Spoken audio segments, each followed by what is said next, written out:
find it. It doesn't seem to be on any of these stations. Keep looking. Oh, you're going too slow. Let me take the wheel. You being a huh? Okay, excuse me, bitch. I need to make my money and put it in my pocket and put food on my table for me and my baby. I ain't worried about you. Yeah, then she told us to throw a chair at Ned. Yeah, I didn't want to do it, Jesus. They made me do that. Screw this show. I thought this was all real.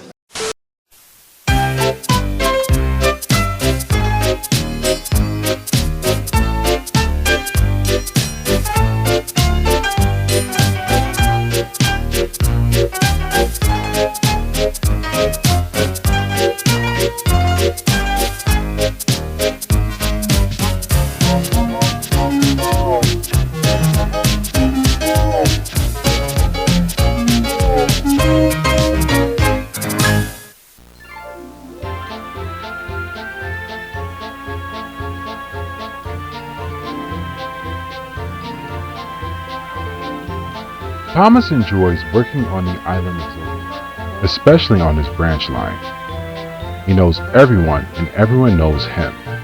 Pulling his two coaches, Annie and Clarabelle, he wouldn't want to work anywhere else. One day, he was at Farquhar Station.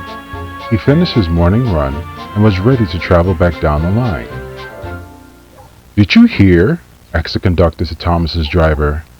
"Hear what?" replied the driver. "The station master was burgled last night," said the conductor. Thomas was surprised, and his driver shook his head in disbelief. "I didn't know he had anything worth stealing," said the driver. He won cups for gardening, and the scoundrels even had the cheek to pinch his card to take them away in. "Not that new one he was so proud of," said the driver. The conductor nodded. The signal dropped to show it was time to leave. "Burglarize, what a shame! Burglarize, what a shame!" said Thomas to Annie and Clarabelle. Thomas wanted to do something to help, but he didn't know how. They were making great timing and came out of the tunnel. Bertie the bus tooted at him. "Hello," said Bertie.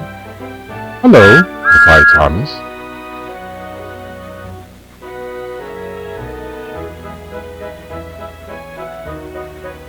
The road met the tracks here.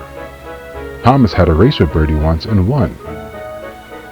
Then, a flash of red caught Thomas's eye. He tried to go faster to get a better look. "Steady, Thomas," said his driver. "You aren't running a race today. There's plenty of time."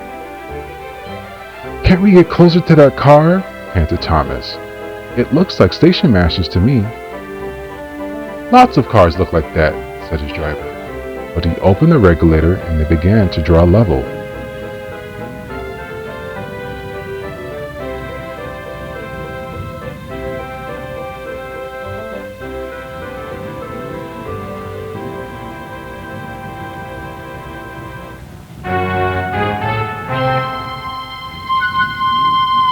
Someone was in the car. They waved at Thomas, and when they saw him, they tried to go faster.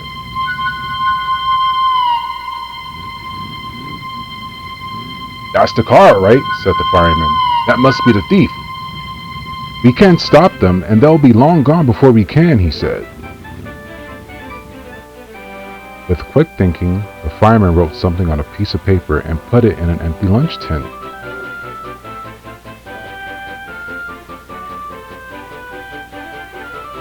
When they came close to the next signal box, Thomas slowed down and whistled to get the signalman's attention. When they were next to it, the firemen threw the box at the signalman and both yelled, "Police!" at the top of their voices.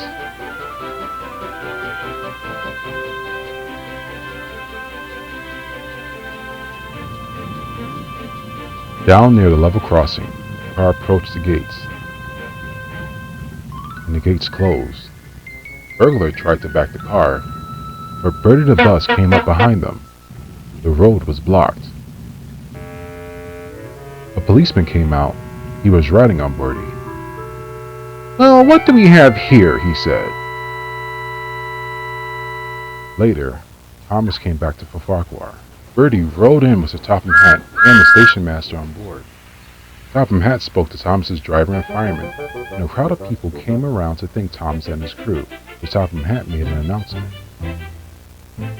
A long time ago, Thomas and his crew proved how valuable he is to the railway, by showing to be very helpful to others in need. Today, he has shown once again he is a very useful engine. The crowd cheered, and Thomas felt very happy.